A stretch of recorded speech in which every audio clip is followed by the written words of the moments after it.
Erokamano Ruth. Mokwongo odong' juma achiel kende to watieko dweche 2 chakre wae yiero. Awinjo ka buok ahinya kiwacho ni ma siasa. Ma siasa. Kare siasa ni idwa goye marom nade nikech wase yiero wasedonje e big. Podwan mane siasa. Koro mokwongo kalimbe ni ne en mar siasa. To Kenya wan gi gimiluongo ni democracy. Siasa kae nitie joma nie government, nitie joma nie opposition. Ok ang'e gimomiyo chuno ni nyaka jotelo te nyaka ne dhi kanyo nikech ka en siasa die to siasa nigi kore ariyo. Nitie kor opposition gi kor government.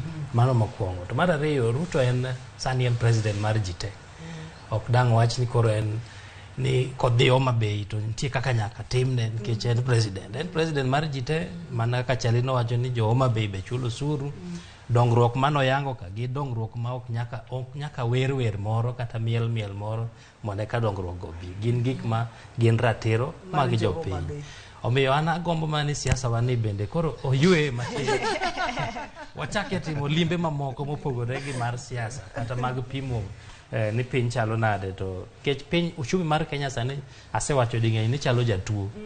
Giminyiso jatuo gi yath mimiyo jatuo gi kaka itimori e mbele jatuo sani nyaka koro bed gima konyo jatuo. Erokamano ahinya.